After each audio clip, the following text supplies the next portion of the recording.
وہی جگہ وہی بات دوسری کا الفاظ تبدیل ہوں گے. صحیح. تو یہ اس بات کی دلیل ہے کہ کلام ہے کس کا؟ کیونکہ انسان اپنی بات بھول جاتا ہے کہ میں نے فلاں چیپٹر میں کیسی بات کی ہے، وہ دوسرے چیپٹر میں کچھ دوسرا انگا بنگا کہہ دیتا ہے، کنٹرڈکشن ہو جاتی ہے. امام شافعی رحمۃ اللہ علیہ نے بڑی اچھی کتاب لکھی ہے اصول حدیث میں، اس کا نام ہے کتاب الام. کتاب الام کا معنی ہے ماں. صحیح. تو اس کتاب کو اصل اور روٹ گردانا جاتا ہے کتاب الام للامام الشافعی رحمہ اللہ. ایک دوسری کتاب اس نے لکھی کتاب الرسالہ. کتاب الرسالہ. کتاب الرسالہ کے متعلق اس نے لکھا ہے کہ میں نے یہ کتاب 40 بار مطالعہ کیا لکھتے لکھتے، اور اس کو موڈیفائی کرتا رہا اور امینڈمنٹ اور ڈیفیکٹس نکالتا رہا. 41ویں بار جب میں نے پھر مطالعہ کرنا شروع کر دیا تو پھر کچھ ڈیفیکٹ نظر آئے، کیونکہ انسان کے علم تو دن بدن اضافہ ہوتے رہتے ہیں. کبھی اس کو اپنی غلطی کا احساس ہوتا ہے، کبھی ڈیفیکٹ کا احساس ہوتا ہے، کبھی کوئی نئی چیز ذہن میں آ جاتی کہ اس باب سے متعلق ہے. صحیح. تو وہ کہتے ہیں کہ 41ویں بار جب میں نے پھر دیکھنا چاہا تو پھر بھی بہت ساری خامیاں نظر آئی کہ یہ چیز ایڈ کرنی چاہیے، یہ چیز. بس میں نے فیصلہ کر دیا کہ اس طرح ہی اشاعت کی جائے. صرف اللہ کی کتاب ڈیفیکٹس اور کنٹرڈکشن سے خالی ہوگی، انسان کی کتاب نہیں ہو سکتی. وَتَرَى الْأَرْضَ بَارِزَةً، اور دیکھ لیں گے آپ الارض زمین کو بارزتاً چٹیل میدان، وحشرناہم اور ہم جمع کریں گے لوگوں کو، فلم نغادر منہم احداً تو ہم نہیں چھوڑیں گے ان میں سے کسی ایک کو بھی، وعرضوا علی ربک صفا، اور پیش کیے جائیں گے لوگ آپ کے پروردگار پر صفاً قطار اندر قطار، پریڈ کرتے ہوئے. لقد جئتمونا، اللہ کریم کہے گا لقد جئتمونا، آپ آ گئے ہمارے پاس، کما خلقناکم، اسی انداز سے اکیلے اور ننگے، جس طرح پہلی بار پیدا ہوتے ہوئے آپ اکیلے آئے تھے اور ننگے آئے تھے. کما خلقناکم اول مرہ بل زعمتم، بلکہ آپ لوگوں کا خیال یہ تھا لن نجعل لکم موعدا، کہ ہم آپ کے لیے لائف آفٹر ڈیتھ کا کوئی وقت مقرر نہیں کر سکیں گے. تو یہ وہ ٹائم ہے، آپ تو بلیف نہیں کر رہے تھے. ووضع الکتاب، وہی لفظ جو وہاں کہہ رہا ہے، ووضع الکتاب، عدالت لگائی جائے گی، فتر المجرمین، تو آپ دیکھیں گے سنرز کو اور گناہگاروں کو، مشفقین، کہ وہ ڈرتے رہیں گے، مما فی، ان چیزوں سے اور ان اعمال اور کردار اور عقائد سے جو ان کے نام اعمال میں ہے، ویقولون، اور وہ کہتے رہیں گے یا ویلتنا، ہائے ہلاک ہو گئے، یا ویلت، ہائے لٹ گئے. یا ویلتنا بالکل عربی میں ایسا لفظ ہے جس طرح آدمی اردو میں کہہ رہتا ہے ہائے لٹ گئے. یا ویلتنا، ہائے لٹ گئے، مال ھذا الکتاب، یہ کیسی رجسٹر ہو، کیسی پرسنل فائل ہے، لا یغادر صغیرۃ ولا کبیرہ، جو نہیں چھوڑتا نہ چھوٹے بات کو نہ بڑی بات کو، الا احصاها، ساروں کو ان سیریز اور ان آرڈر لکھ لیا ہے کہ جیسے جیسے it has taken place in the same order it has been written here. وَوَجَدُوا مَا عَمِلُوا حَاضِرًا، اور وہ پائیں گے وہ ساری چیزیں جو انہوں نے کر دیے ہیں وہاں پہ ہوں گے حاضر. وَلَا يَظْلِمُ رَبُّكَ أَحَدًا، اور ظلم نہیں کرے گا آپ کے پروردگار کسی پر بھی، چھوٹی سی ظلم بھی نہیں کرے گا. وہی کچھ ملے گا جو کچھ آپ نے کر دیا ہے، وہی کچھ ملے گا. تو یہ ایک تصور. دوسرا کہ انبیاء آ جائیں گے اور شہداء آ جائیں گے. سورہ بقرہ نمبر 143 پیج 23. وَكَذَلِكَ جَعَلْنَاكُمْ أُمَّةً وَسَطًا، اور ہم نے بنا دیا ہے آپ لوگوں کو ایک ماڈریٹ امت. کون سی امت؟ امت وسط کا معنی ماڈریٹ اور بیلنسڈ. ماڈریٹ اور balanced, not a liberal one. Liberal is something else. Liberal means a person who does not believe in Islam as a complete and perfect system. So he is called a liberal one. So we are not liberal, we are moderate, we are balanced people, because Islam is balanced. وَكَذَلِكَ جَعَلْنَاكُمْ أُمَّةً وَسَطًا لِتَكُونُوا شُهَدَاءَ عَلَى النَّاسِ، تاکہ آپ لوگ انسانوں پہ گواہ بن جائیں. تو اب پتہ لگ جائے گواہ کون بنے گا؟ جو دعوت دے گا. گواہ کون بنے گا؟ وہاں کی آیت سے یہ معلوم ہوتا ہے گواہ کون بنے گا؟ جو دعوت دے گا. تو امپلائڈلی دیٹ از انڈرسٹوڈ کہ امت کا وظیفہ کیا ہے؟ دعوت دینا. تبھی تو گواہ بنے گا. یہ گواہ نہیں، گواہ یعنی یہ دعوت نہیں دے گا، خاک گواہ بنے گا. وَكَذَلِكَ جَعَلْنَاكُمْ أُمَّةً وَسَطًا لِتَكُونُوا، اور امتاً وسطاً کی ایک دوسری تفسیر یہاں لکھی شیخ مرحوم نے فرمایا مولانا عبدالہادی صاحب رحمۃ اللہ علیہ نے کہ امت وسط درمیانی امت کی ایک دوسری طرف کہ نہ تو آپ پیغمبر ہیں، یعنی امت وسط ہے مینس کہ آپ لوگ پیغمبر، ذرا زور سے، کہ آپ لوگ پیغمبر نہیں ہیں، اور نہ آپ دیگر امتوں کی طرح امت ہیں کہ صرف کام ہے قبول کرنا، نہیں آپ کی ڈیوٹی پیغمبروں والی ہے، الا یہ کہ آپ پیغمبر نہیں ہیں، تو یہ آپ کی درمیانی پوزیشن ہے کہ آپ پیغمبر نہیں، ڈیوٹی آپ کی پیغمبروں والی ہے۔ یہ تفسیر مجھے حضرت شیخ کی بڑی پسند آئی، کیوں قاری صاحب؟ لِتَكُونُوا شُهَدَاءَ عَلَى النَّاسِ، تاکہ آپ لوگ گواہ بن جائیں انسانوں پر، وَيَكُونَ الرَّسُولُ عَلَيْكُمْ شَهِيدًا، اور ہو جائے پیغمبر آپ لوگوں پہ گواہ، آپ پہ گواہی دے گا پیغمبر اور آپ لوگ گواہی دیں گے دیگر لوگوں پر۔ سورہ نساء آیت 28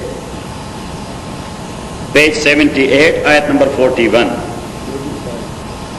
بلکہ آیت نمبر 40 ان اللہ لا یظلم مثقال ذرۃ، یہ دیکھیے مضامین سارے آیات کی ایک جیسی، وہاں کہہ دیتا ہے ظلم نہیں کرے گا آپ کا، پر یہاں تو شروع اس نے کہہ دیا کہ ان اللہ لا یظلم، اللہ کریم ظلم نہیں کرے گا، مثقال ذرۃ، تھوڑی سی بھی، ذرہ کا معنی ایٹم، مثقال ذرۃ وان تک حسنۃ، ہاں اگر کسی کی ایک نیکی ہوئی تو یضاعفھا، اللہ کریم اس کو ملٹی پلائی کرتا رہے گا، ویؤت من لدنہ اجرا عظیما، اور اللہ کریم، کیونکہ ان اللہ لا یظلم مثقال ذرۃ، کہ اللہ کریم آپ کے برے اعمال میں ایک ذرہ بھی اضافہ نہیں کرے گا، آپ نے نہیں کیا ہو اللہ نے خود اپنے تئیں ڈال دیا۔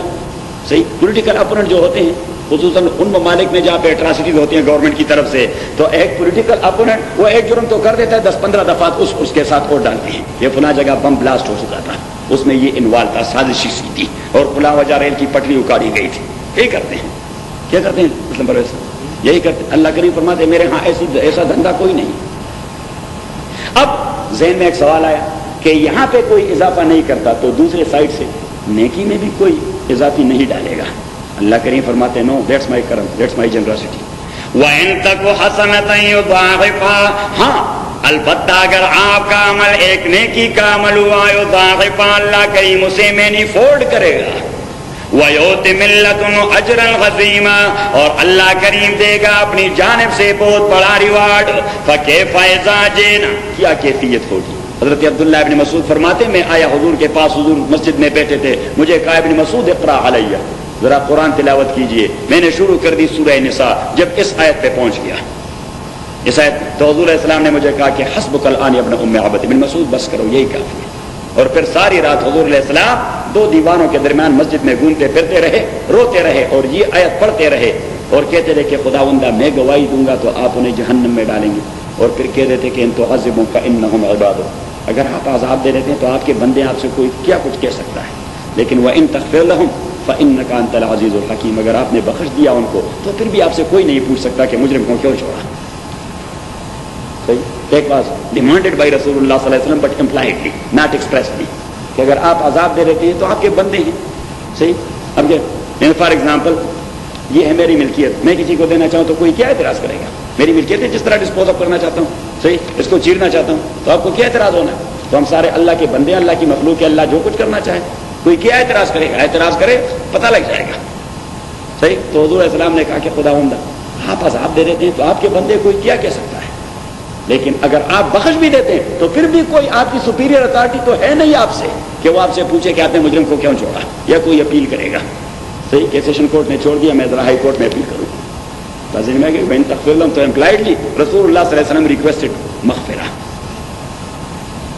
فَكَيْفَ إِذَا جِئْنَا مِن كُلِّ أُمَّةٍ بِشَهِيدٍ، کیا حالت ہوگی او محمد صلی اللہ علیہ وسلم جب ہم اٹھائیں گے، لے آئیں گے ہر امت میں سے ایک گواہ، یعنی ان کا پیغمبر، وَجِئْنَا بِكَ عَلَىٰ هَٰؤُلَاءِ شَهِيدًا، اور ہم لے آئیں گے آپ کو محمد، آپ کے امت پر، آپ گواہی دیں گے اپنی امت پر، آپ گواہی دیں گے اپنی امت پر۔ اب محمد یہ تو نہیں کہہ سکتا کہ جی کوتاہی میں نے کی ہے، اس نے کوئی کوتاہی نہیں کی، تو جب وہ گواہی دے کہ میں نے تو صحیح کنوے کر دیا ہے، so what will happen later on? Those who did not follow the commandments of رسول اللہ صلی اللہ علیہ وسلم, what will happen to them? صحیح چترول, وہی چترول والی بات ہوگی.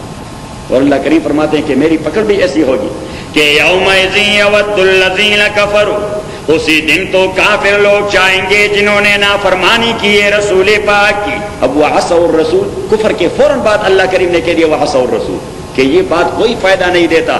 اگر کوئی کہہ دے کہ میں ایمان لاتا ہوں، جی اللہ کریم کو تو میں مانتا ہوں، ایک ہی مانتا ہوں. بھائی آپ محمد کو بھی مانتے ہیں؟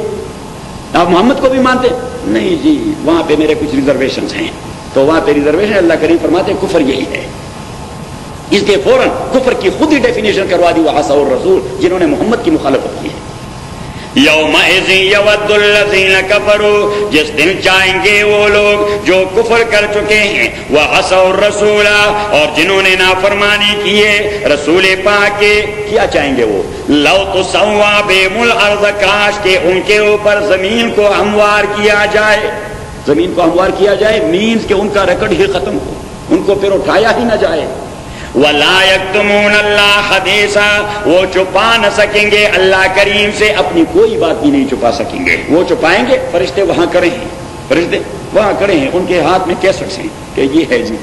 اور اللہ کریم فرماتے ہیں نختم علی افواہہم وتکلمنا ایدیہم وتشہد ارجلہم بما کانوا. آپ کی مووی چلتی رہے گی وہاں، ایک کنٹینیوسلی مووی آپ کی چلتی رہے کہ یہ دیکھو یہ آپ ہیں جو کر رہے ہیں. یہی ہے وتکلمنا ایدیہم، کہ ہاتھ بولتے رہیں گے، پاؤں بولتے رہیں گے، مینز کہ آپ کے اعمال وہاں اسکرین پر نظر آئیں گے. یہی میں ہوں، تو کیا انکار کر سکتے ہیں؟ سورہ حج آیت 78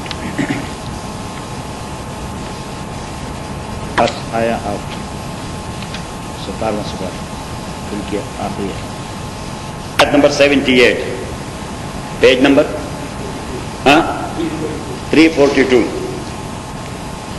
وَجَاهِدُوا فِي اللَّهِ حَقَّ جِهَادِهِ، جہاد کرو آپ فی اللہ، اللہ کے راستے میں، حق کا جہاد، جس طرح اللہ کے راستے میں جہاد کرنے کا تقاضا ہے. وَجَاهِدُوا فِي اللَّهِ حَقَّ جِهَادِهِ، جس طرح اللہ کے راستے میں جہاد کرنے کا تقاضا ہے.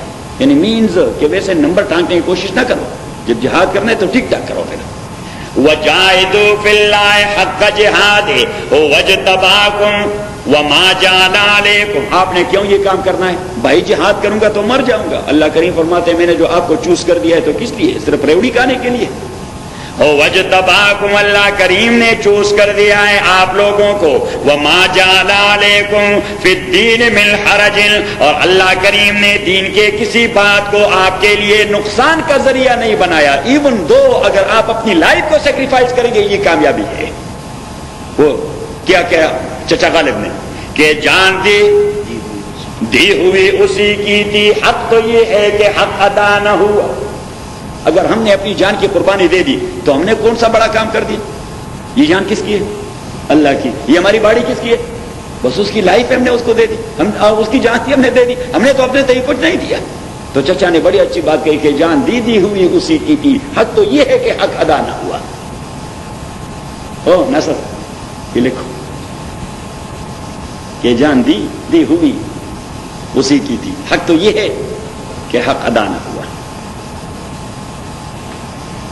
تبھی تو علامہ نے بڑی عجیب بات کہی کہ ترک جانو، ترک مالو، ترک سر.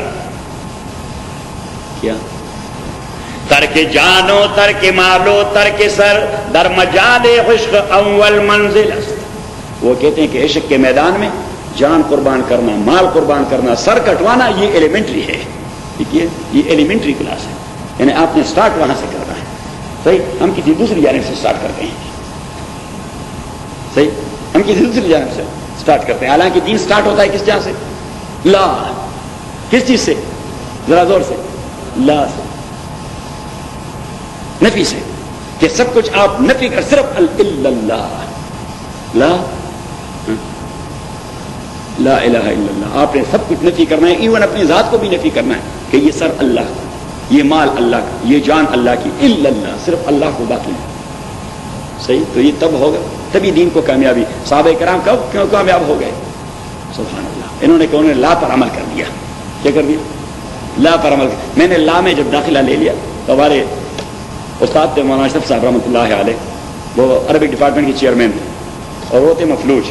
تو عصر کے بعد اس کی محفل لگتی تھی، یہ سارے پشاور یونیورسٹی کے سارے پروفیسر اور اسٹوڈنٹس اور بہت بڑی مجلس ہوتی تھی، مولانا کی بڑی عجیب مجلس، کیونکہ وہ بیان دے دے کر ایک اس طرح کر دیتے اللہ.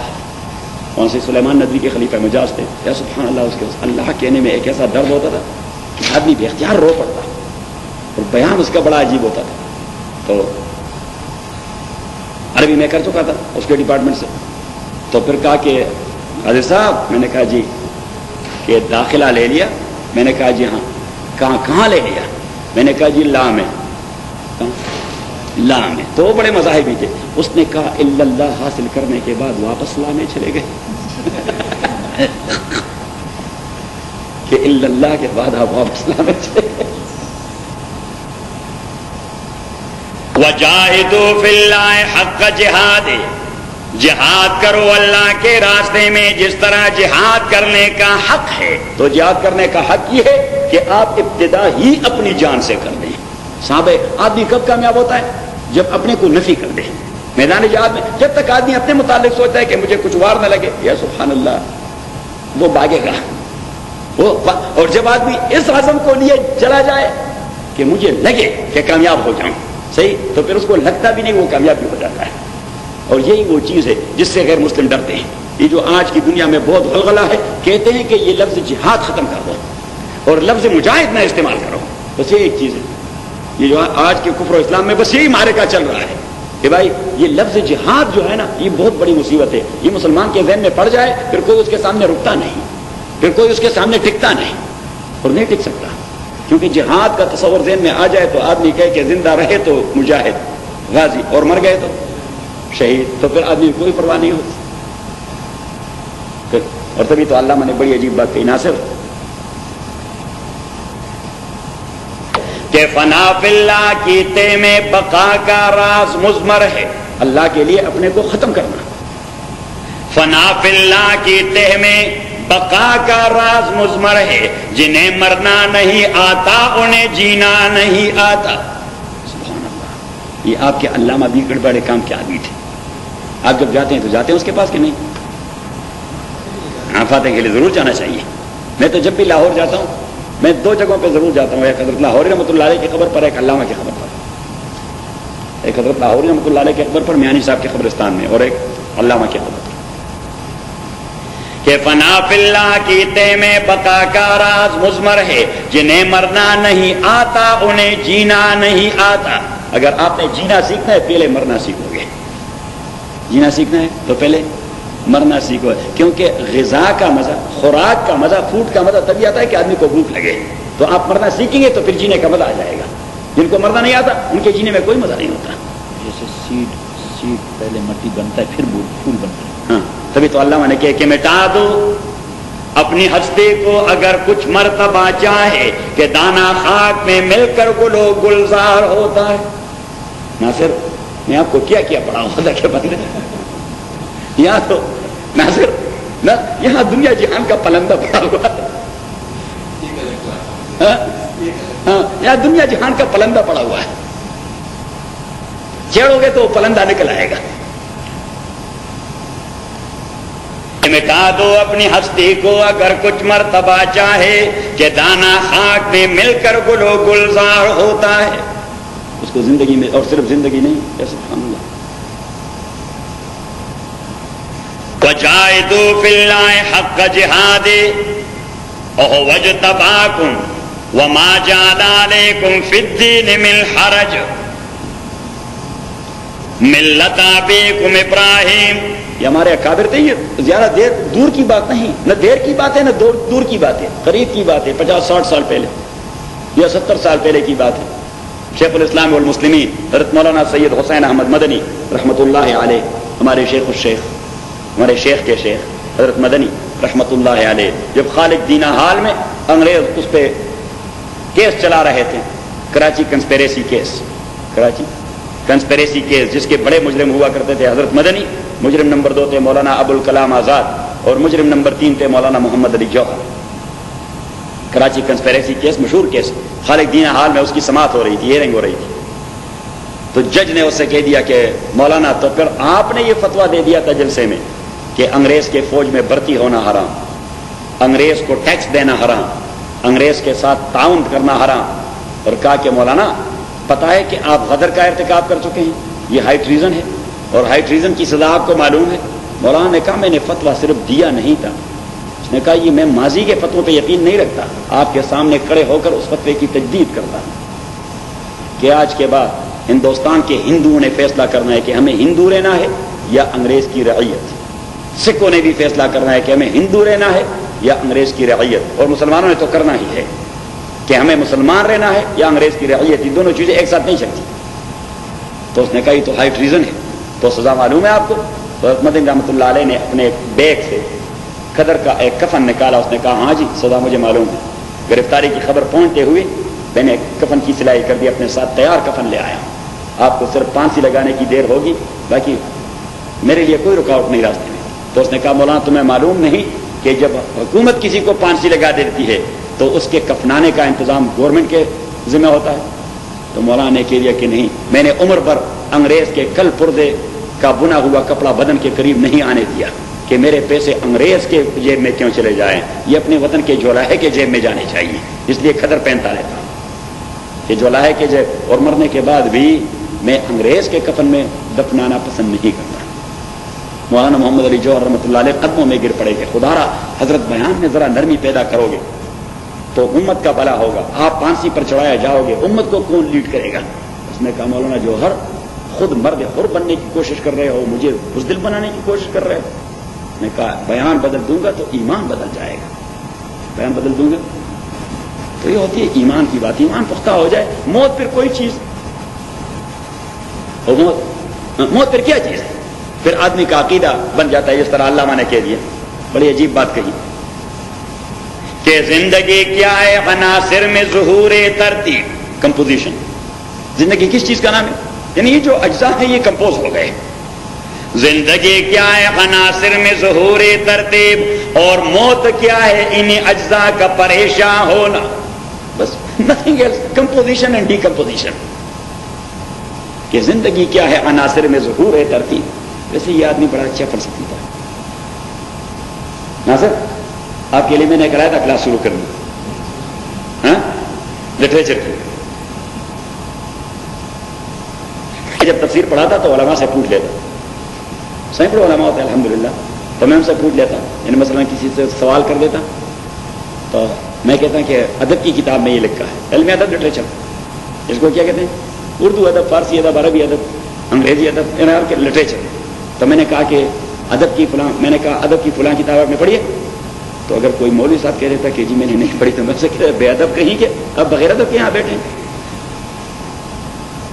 تو میں آپ کو ادب پڑھانا چاہتا ہوں ناصر، تاکہ آپ باادب بن جائیں، ادب والے بن جائیں۔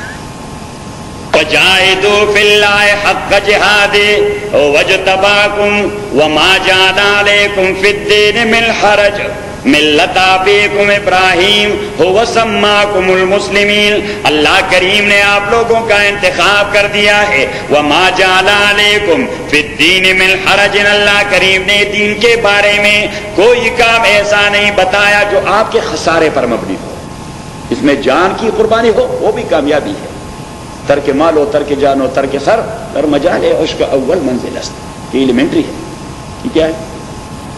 شیخ التفسیر حضرت لاہوری، اس بار جاؤ گے اسلم پرویز صاحب تو میانی صاحب کے قبرستان میں ضرور جائیں، حضرت لاہوری کی قبر پہ حاضری دے دیں، شیخ التفسیر حضرت مولانا احمد علی لاہوری جسے ہم مجدد دوران کہتے ہیں، اور یہ وہ آدمی تھے جس کے قبر کی مٹی سے خوشبو آتی رہی، تو آپ کو معلوم ہے واقعہ۔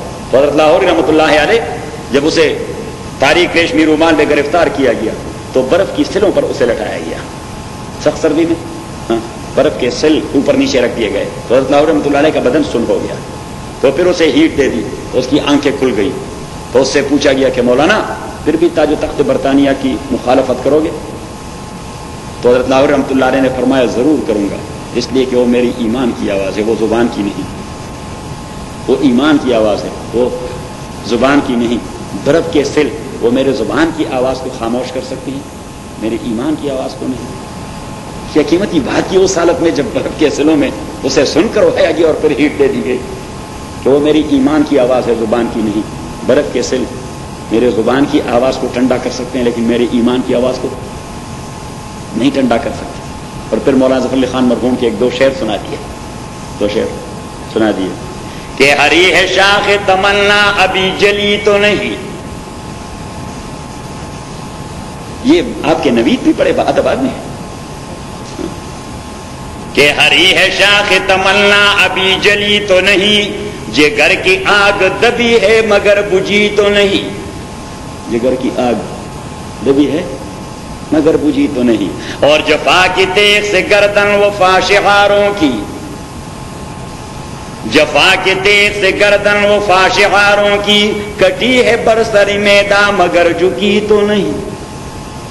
یہ تاریخ کا تسلسل کہ جفا کی تیغ سے گردن وفا شعاروں کی. او اب مار کھا گئے نوید, اسلم پرویز صاحب سے نمبر لے گئے. جفا کی تیغ سے گردن وفا شعاروں کی, کٹی ہے برسر میدان مگر جھکی تو نہیں. ملت آبیکم ابراہیم, یہ ملت آپ کے باپ ابراہیم کا. وسماکم المسلمین, اللہ کریم نے نام رکھ دیا ہے آپ لوگوں کا مسلمین, سرنڈر کرنے والے. کیا تو سرنڈر کا تو معنی یہ ہے کہ آدمی اس طرح گردن آگے کرنے کے مارو, مجھے کوئی پرواہ نہیں. من قبل, اس امت سے پہلے بھی آپ کا نام مسلمان تھا. وفی ھذا, اور اسی میں بھی آپ کا نام مسلم ہے. کہ یہ مسلم کوئی نئی اصطلاح نہیں, یہ تو حضرت آدم کے زمانے سے چل کے آ رہی ہے کہ those who believe in Allah and deen of Allah, they have got the title of Muslim.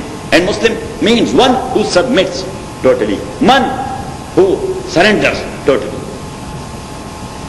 لِيَكُونَ الرَّسُولُ شَهِيدًا عَلَيْكُمْ, انجام کار ہوگا پیغمبر گواہ آپ لوگوں کے اوپر. وَتَكُونُوا شُهَدَاءَ عَلَى النَّاسِ, اور ہوں گے آپ لوگ شہداء گواہ علی الناس لوگوں پر. فَأَقِيمُوا الصَّلَاةَ, تو اب وَتَكُونُوا شُهَدَاءَ عَلَى النَّاسِ, تو یہاں پھر امپلائڈلی وہی مفہوم ذہن میں آ گیا کہ آپ کا کام ہے دعوت دینا. دعوت دو گے تو پھر گواہ بنو گے, دعوت دو گے تو پھر گواہ بنو گے. تو واپس اپنے سبق.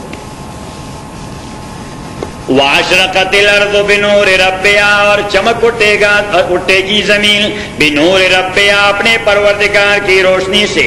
وَوُضِعَ الْكِتَابُ, اور لگائی جائے گی عدالت. وَجِيءَ بِالنَّبِيِّينَ, اور لایا جائے گا انبیاء کو. وَالشُّهَدَاءِ, علماء کو. وَقُضِيَ بَيْنَهُمْ بِالْحَقِّ, اور فیصلہ کیا جائے گا لوگوں کے درمیان حق کے بنیادوں پر. وَهُمْ لَا يُظْلَمُونَ, اور ان کے ساتھ زیادتی نہیں کی جائے گی. وَوُفِّيَتْ كُلُّ نَفْسٍ, اور پورا دیا جائے گا کل نفس, ہر ایک شخص کو. وَوُفِّيَتْ كُلُّ نَفْسٍ, اور پورا دیا جائے گا ہر ایک شخص کو. مَا عَمِلَتْ, جزاء اس عمل کا جو وہ کر چکا ہے. وَهُوَ أَعْلَمُ بِمَا يَفْعَلُونَ, اللہ کریم نے خدشات ختم کر دیے کہ ہر عمل کا جزا کیسے دوں گا, اس لیے کہ وَهُوَ أَعْلَمُ بِمَا يَفْعَلُونَ, اللہ کریم بہتر جانتا ہے کہ لوگ کیا کرتے ہیں. وَهُوَ عَالَمُ, اور اللہ کریم بہتر جاننے والا ہے. بِمَا يَفْعَلُونَ, ان سارے اعمال کو جو لوگ کرتے ہیں. اب نتیجہ کیا ہوگا, یہ اس پر مرتب ہے کہ وَسِيقَ الَّذِينَ, اور ہانکا جائے گا. سیقہ کا معنی ہانکا جائے گا. اور یہ اصطلاح کب استعمال ہوتی ہے؟ یہ ٹرم ہانکے جانے کی اصطلاح کس کے لیے استعمال ہوتی ہے؟ جانوروں کے لیے. وَسِيقَ الَّذِينَ, اور ہانکا جائے گا الَّذِينَ, ان لوگوں کو کفروا, جو کفر کر چکے ہیں. إِلَىٰ جَهَنَّمَ, إِلَىٰ جَهَنَّمَ زُمَرًا, جہنم کی جانب زمرن, گروہوں کی شکل میں. جہنم کی طرف زمرن کا معنی, زمر یہ پلورل ہے زمرہ کا. زمرہ کا معنی ہے گروپ. تو people of Nuh and people of Ibrahim and people of so and so and so and so, مختلف امتیں وہ گروہوں کی شکل میں جاتے رہیں گے. حَتَّىٰ إِذَا جَاءُوهَا, حَتَّىٰ إِذَا جَاءُوهَا, تا آ کے جب وہ آ جائیں گے وہاں. فُتِحَتْ أَبْوَابُهَا, تو کھول دیے جائیں گے ابوابها, اس کے دروازے. وَقَالَ لَهُمْ خَزَنَتُهَا, اور کہہ دے گا ان کو خزنتها, داروغے. خزانہ کا معنی وہ جو دربان کھڑے رہتے ہیں, وہ دربان جسے کہتے ہیں. خزانہ کا معنی وہ جو دروازوں پہ کھڑے رہیں گے, وہ کہیں گے وقال لهم خزنتها اور کہیں گے ان کو خزنتها ان کے خزنہ یعنی دربان الم یاتکم رسل منکم کیا نہیں آئے تھے آپ کے پاس رسول آپ میں سے یتلون علیکم جو پڑھتے رہے آپ کے سامنے آیات ربکم آپ کے پروردگار کے آیات وینذرونکم اور ڈراتے رہے آپ لوگوں کو لقاء یومکم ھذا اس دن کی ملاقات سے قالوا تو سارے کہیں گے بلا ہاں آئے تو تھے بلا ہاں آئے تو تھے لیکن پھر کیا ہوا وہ خود ایڈمٹ کریں گے ولیکن حقت کلمت العذاب لیکن اللہ کا فیصلہ صادق تیرا غضب والا غلل کافرین کافروں کے اوپر کہ ہم اللہ کے فیصلے کو کیسے رکوا سکتے تھے ہاں ہمیں پیغمبر آئے تھے لیکن یہ اللہ کا فیصلہ تو بس پہنچ گئے جہنم میں ولیکن حقت کلمت العذاب علی الکافرین قیل کہا جائے گا ادخلوا داخل ہو جائیے ابواب جہنم جہنم کے دروازوں سے خالدین فیہا ہمیشہ رہیں گے وہاں فبیسا مثوى المتکبرین اور بہت بری جگہ ہے المتکبرین متکبرین کا وسیق الذین اور احترام سے لے جایا یہاں سیقہ کا معنی ہے احترام سے لے جایا جانا اور یہ دونوں معنی ہم نے کسی اور جگہ سے لے لیے مریم 16 سورۃ نمبر 19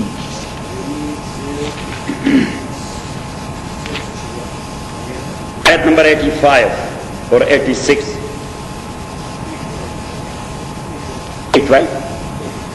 آیت نمبر 85 یوم نحشر المتقین جب جمع کریں گے ہم متقین کو پرہیزگاروں کو الی الرحمن رحمان کے ہاں جنت میں وفدن وفد means as delegation delegates as تو ڈیلیگیٹس کو تو ریڈ کارپیٹ ویلکم کیا جاتا ہے اسے کہتے ہیں ریڈ کارپیٹ ویلکم تو وفدہ کا معنی کہ متقین جب آئیں گے تو انہیں ریڈ کارپیٹ ویلکم کیا جائے گا اور قومی ترانہ بجایا جائے گا کیا بجایا جائے گا قومی ترانہ جب ہیڈ آف دی اسٹیٹ یا ہیڈ آف دی گورنمنٹ کے ساتھ آپ بیرونی ملک جائیں کسی وفد میں تو وہاں پہ جیسے وہ طیارے سے باہر نکلتے تو وہاں پہ گارڈ آف آنر کے لیے وہ آرمی کھڑی رہتی صحیح اور میں تو جب بھی جاتا تو مجھے صرف یہ ترانہ وہاں مزہ دے دیتا ہے اپنے ملک کا ترانہ کسی دوسری جگہ پر آدمی سنے مزہ دیتا ہے کہ نہیں کیوں مطلب پروفیسر وہاں تو آدمی سنتا رہتا ہے تو سن ہو جاتا ہے لیکن باہر جا کر آدمی کی وہ وطنیت کی رگ وہ پڑک اٹھتی ہے وطنیت کی رگ وہ پڑک اٹھتی ہے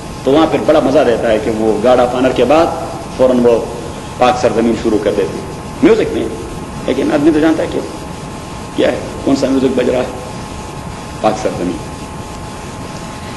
یوم نحشر المتقین الی الرحمن وفدا ونسوق المجرمین اور ہانکیں گے ہم مجرموں کو الی جہنم جہنم کی جانب وردن بھوکے پیاسے وردن کا معنی بھوکا پیاسا تو اٹ مینس کہ انہیں بگایا جائے گا جہنم کی طرف اور یہ دوسرے لوگ یہ تو ریڈ کارپیٹ ویلکم دیا جائے گا گارڈ آف آنر ترانہ بجایا جائے گا پھر موٹر کیڈ میں ادھر ادھر موٹر سائیکل والے دوڑتے رہیں گے اور سیٹیاں بجتی رہیں گی بھائی راستہ دے دو جنت والے آ رہے ہیں تو ایسے کہتے وفد کیا کہتے ہیں وفد اور راستے کے دونوں طرف چھوٹے بچے کھڑے رہتے ہیں اور وہ کیا کرتے ہیں اسی ملک کے جھنڈے وہ لہراتے رہتے ہیں صحیح تو اٹ مینس کہ ایک ریسپیکٹیبل اور ریسپیکٹڈ وے ان کو ویلکم کیا اسے کہتے ہیں وفد باقی تفصیلات اللہ جانتا ہے کہ وفد کے ساتھ کس طرح تو اللہ کا استقبال تو عجیب ہوگا وسیق الذین واپس اپنے سبق وسیق الذین اتقوا اور لے جایا جائے گا عزت و احترام سے ان لوگوں کو اتقوا ربہم جو ڈرے ہیں اپنے پروردگار سے الی الجنت انہیں لے جایا جائے گا جنت کی طرف زمرن گروہوں میں حتی اذا جاؤہا تا آکے جب وہ آ جائیں وہاں وفتحت ابوابہا اب آپ ذرا پہلی والی آیت پہ جائیں یہ جو پہلی گزر گئی کہ وسیق الذین کفروا الی جہنم زمرا دیکھ لیا حتی اذا جاؤہا پیچھے ذرا دور سے فتحت واو نہیں ہے حتی اذا جاؤہا فتحت ابوابہا یہاں بھی وہی الفاظ ہیں صرف ایک واو کا اضافہ کیا ہے کہ حتی اذا جاؤہا وفتحت ابوابہا اب یہ ہے عربی زبان کی جامعیت کہ ایک واو درمیان میں لگا دیا پتہ نہیں بات کہاں سے کہاں تک پہنچی کہ جہنمی جب آئیں گے تو پہنچنے کے بعد ان کے لیے دروازے کھول دیے جائیں گے. کیا پہنچنے کے بعد ان کے لیے دروازے کھول دیے جائیں گے. اور جنتی دے آر اویٹڈ, ان کے لیے تو گیٹ صبح سے کھلے ہیں کہ بھائی جنتی آئیں گے. وہاں پہ لوگ تیاریاں کر رہے ہیں, نعرہ تکبیر, اللہ اکبر, اور یہ جنتی لوگ زندہ باد, استقبال ہوگا. تو وہاں پہ واو لگا دیا کہ پہلے سے, واو کا معنی کہ حال یہ کہ دروازے پہلے سے کھلے رہیں گے ان کے لیے. احترام. وقال لهم خزنتها, اور ان سے کہیں گے خزنتها جنت کے دربان, سلام علیکم, سلیوٹ, وہ سلیوٹ کریں گے, سلام علیکم, پیس اور سلامتی ہے آپ لوگوں کے لیے. طبتم, طبتم, آپ لوگ بڑے پاکیزہ لوگ تھے. طبتم کا معنی آپ بڑے پاک لوگ تھے. فادخلوا, داخل ہو جائیں جنت میں, خالدین, ہمیشہ کے لیے. وقالوا, کہیں گے الحمدللہ, ساری تعریفیں اللہ کے لیے ہیں. الذی, وہ اللہ تعالی, صدقنا وعدہ, صدقنا وعدہ, جس نے سچا کر دیا ہمارے ساتھ اپنا وعدہ. وَأَوْرَثَنَا الْأَرْضَ, اور دے دی ہمیں جنت والی زمین. نَتَبَوَّأُ مِنَ الْجَنَّةِ, کہ ہم رہائش اختیار کر سکیں گے جنت میں. حیث نشاء, جہاں بھی ہم چاہیں. وہاں پہ کوئی ٹریس پاسنگ کا کوئی تصور نہیں ہے کہ جہاں بھی آپ جانا چاہیں you are allowed, no restricted area. جنت میں کوئی ریسٹرکٹیڈ ایریا جنتیوں کے لیے ہے نہیں. جنت میں کوئی ریسٹرکٹیڈ ایریا, تو ایک مینس کہ وہاں پہ آپ کو فری ہینڈ دیا جائے گا. کیا جائے گا؟ فری ہینڈ دیا جائے گا وہاں پہ. وہ علامہ نے ایک شعر تو کہہ دیا ہے, ٹو سم ایکسٹینٹ میرا اس سے اتفاق نہیں ہے کہ تیرے, لیکن اس نے دوسرے سینس میں کہہ دیا ہے تو اس سینس سے میرا اتفاق ہے کہ تیرے آزاد بندوں کی نہ یہ دنیا نہ وہ دنیا. تیرے آزاد بندوں کی نہ یہ دنیا نہ وہ دنیا. یہاں مرنے کی پابندی, وہاں جینے کی پابندی. یہاں پابند ہے اس کے کہ مریں گے, اور وہاں پابند ہے اس کے کہ زندہ رہیں گے. اس دنیا میں ہم پابند ہیں کس چیز کے؟ موت کی, اور وہاں پہ پابند ہیں زندگی کے. تو علامہ فرماتے ہیں کہ تیرے آزاد بندوں کی نہ یہ دنیا نہ وہ دنیا. یہاں مرنے کی پابندی, وہاں جینے کی پابندی. پھر آپ کو یہ شعر کا ذوق کیوں نہیں؟ وقالوا الحمدللہ الذی, وہ کہیں گے الحمدللہ, ساری تعریفیں اللہ کے لیے ہیں. الذی, وہ اللہ تعالی, صدقنا وعدہ, جس نے سچا کر دیا ہمارے ساتھ اپنا وعدہ. وَأَوْرَثَنَا الْأَرْضَ, اور دے دی ہمیں جنت والی زمین. نَتَبَوَّأُ مِنَ الْجَنَّةِ, تبوّأ کا معنی ہے گھر آباد کرنا, رہائش اختیار کر لینا. نتبوأ من الجنہ, کہ ہم رہائش اختیار کر سکتے ہیں جنت کے اندر. حیث نشاء, جہاں پہ ہم چاہیں. فنعم اجر العاملین, بہترین بدلہ اور ریوارڈ ہے عمل کرنے والوں کا. فنعم اجر العاملین, بہترین ریوارڈ ہے یہ عمل کرنے والوں کا. تو اب دو باتیں. وقالوا الحمدللہ, یہ حمد کا لفظ اللہ کریم کو بہت پسند ہے. یہ حمد کا لفظ اللہ کریم کو ذرا زور سے بہت پسند ہے. اپنی کتاب کی ابتدا کر دی الحمدللہ سے, اپنے پیغمبر کا نام رکھا احمد اور محمد, حمد کا تصور دے دیا.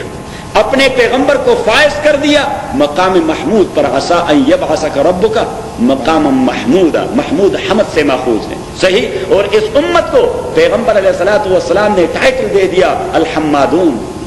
کہ قیامت کے دن جب ہمیں پکارا جائے گا تو کہا جائے گا ایھا الابراہیمیون, مینز ابراہیم کے فالوورز. ایھا الموسویون, موسیٰ کے فالوور. ایھا المسیحیون, عیسیٰ کے فالوور. لیکن جب محمد کے فالوورز کو آواز دیا جائے گا تو اللہ کریم کہے گا ایھا الحمادون. کیا کہے گا؟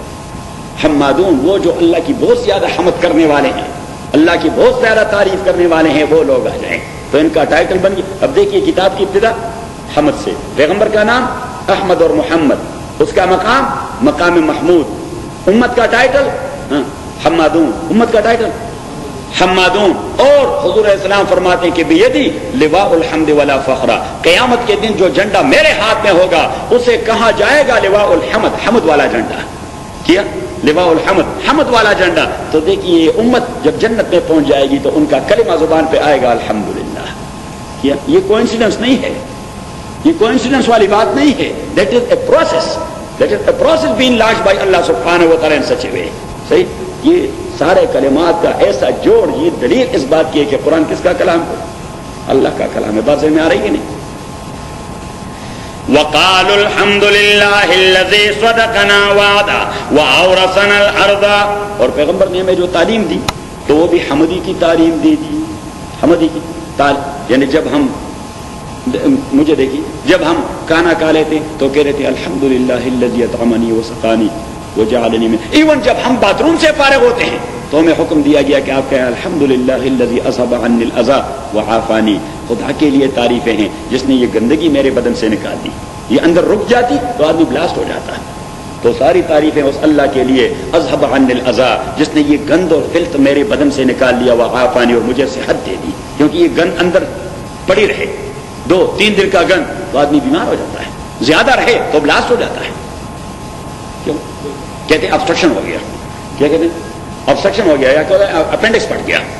تو اپینڈکس پھٹ جائے یا یہ کیا ہے، وہ گھن پھٹ گیا بس، نتھنگ ایلس. تو حضور نے فرمایا آپ کہہ دیں الحمدللہ الذی اطعمنی وسقانی وجعلنی من المسلمین. یعنی قدم قدم پہ آپ نیا کپڑا خرید لیتے ہیں تو حضور علیہ الصلوۃ والسلام نے فرمایا کہ آستین میں دایاں ہاتھ پہلے اور بایاں ہاتھ بعد میں، اور جب آپ آستین میں ڈالتے ہیں ہاتھ اور پورا برابر کر دیتے ہیں اپنے بدن پہ تو آپ کہنے کہ الحمدللہ الذی کسانی ھذا. خداوندہ آپ کی تعریف ہے، آپ نے مجھے بڑا پیارا لباس دے دیا. یہ قدم قدم پہ حمد حمد حمد. اس لیے تو اللہ کریم نے ان کو ٹائٹل دے دیا حمادون کا، کہ وہ لوگ جو بات بات پہ اللہ کی تعریف کرتے تھے، بات بات پہ اللہ کی تعریف کرتے تھے کہ اللہ سے ہونے کا یقین اور مخلوق سے. میرے خیال میں ابھی آپ کا عقیدہ مزید پختہ ہو گیا اپنے کام پہ. اس لیے آپ کے سارے ساتھیوں کو درس میں شامل ہونا چاہیے. آپ کی دعوت نہیں دے رہے کیوں؟ آپ دعوت دیا کریں نا. وقالوا الحمد للہ الذی صدقنا وعدہ واورثنا الارض. اور اللہ کریم نے دے دی ہمیں زمین، نتبوأ من الجنہ حیث نشاء، کہ ہم رہائش اختیار کریں جنت میں حیث نشاء جہاں ہم چاہے. فنعم اجر العاملین، اور یہ بہترین اجر ہے العاملین عمل کرنے والوں کا.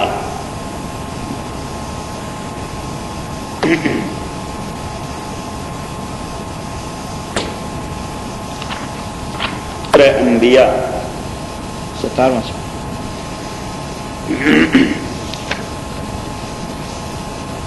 آیت نمبر 105 332 وَلَقَدْ كَتَبْنَا فِي الزَّبُورِ، اور ہم نے لکھ دیا تھا زبور داؤد میں، من بعد الذکر، ذکر کے بعد، کہ وہاں پہ ذکر کی بات تھی پھر فوراً ہم نے بعد میں لکھی تھی. وَلَقَدْ كَتَبْنَا فِي الزَّبُورِ مِن بَعْدِ الذِّكْرِ. اور دوسری تفسیر کہ وَلَقَدْ كَتَبْنَا فِي الزَّبُورِ، ہم نے لکھ لیا تھا فِي الزَّبُورِ داؤد علیہ الصلوۃ والسلام کے زبور میں. وَلَقَدْ كَتَبْنَا فِي الزَّبُورِ، ہم نے لکھ لیا تھا داؤد علیہ الصلوۃ والسلام کے زبور میں، من بعد الذکر، ابراہیم علیہ السلام کے صحیفوں کے بعد. کہ ذکر ابراہیم کے صحیفے ہیں کہ اس کے بعد زبور میں بھی ہم نے بات لکھی تھی. اٹ مینس کہ for first time we have written it in the صحف ابراہیم. کیا ان الارض، کہ جنت والی زمین، یرثها عبادی الصالحون، یرثها عبادی الصالحون، میرے نیک بندے اس کا استحقاق رکھیں گے. وراثت کا معنی استحقاق، وراثت کا معنی کہ عباد الصالحین will be eligible and entitled for, کہ جنت کی زمین کے لیے.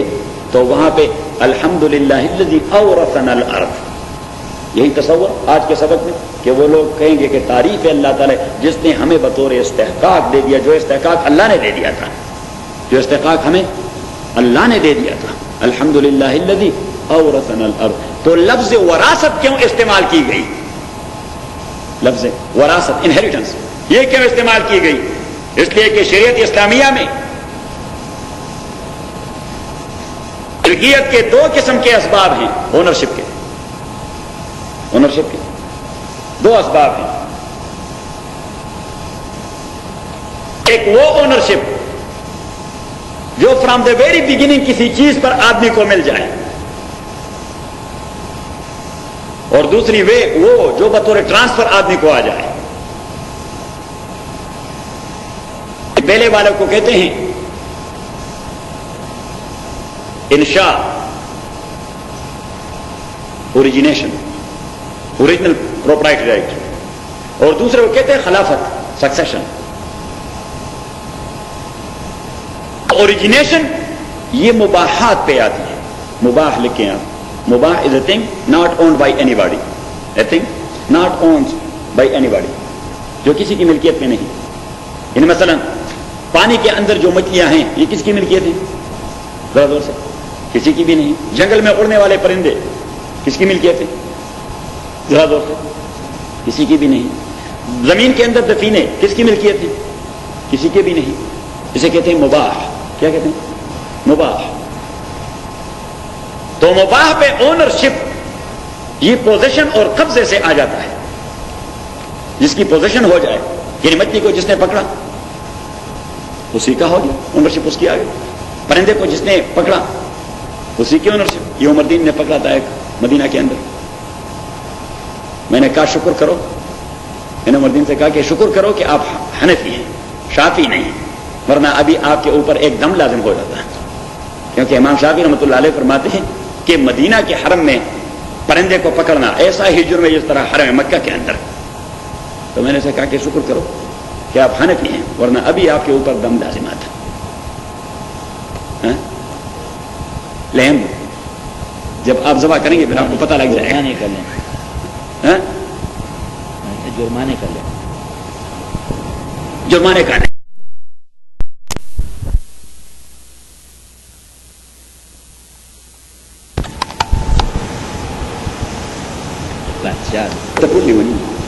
وَاتَّبِعُوا أَحْسَنَ مَا أُنزِلَ إِلَيْكُم مِّن رَّبِّكُمْ، آپ فالو کریں احسن ما انزل الیکم، بہترین کلام جو نازل کر دیا گیا ہے آپ لوگوں کے پاس، من ربکم، آپ کے پروردگار کی جانب سے۔ واپس اپنے سبق پہ، من قبل ان یاتی یوم العذاب، قبل اس کے ان یاتی یوم العذاب کہ ان یاتیکم العذاب کہ آ جائے آپ لوگوں پر عذاب بغتۃ سڈنلی، وَأَنْتُمْ لَا تَشْعُرُونَ، اور آپ لوگوں کو احساس نہیں ہوتا ہوگا عذاب کے آنے کا۔ أَن تَقُولَ نَفْسٌ، اور پھر کہتا رہے گا ایک نفس، کیا یا حسرتا، ہائے افسوس، یا حسرتا ہائے افسوس، عَلَىٰ مَا فَرَّطْتُ فِي جَنبِ اللَّهِ، میں نے بڑی کوتاہی کی تھی اللہ کے حق میں، فی جنب اللہ، فی حق اللہ، عَلَىٰ مَا فَرَّطْتُ فِي جَنبِ اللَّهِ، جنب اصل میں کہتے پہلو کو، جم کس کو کہتے ہیں؟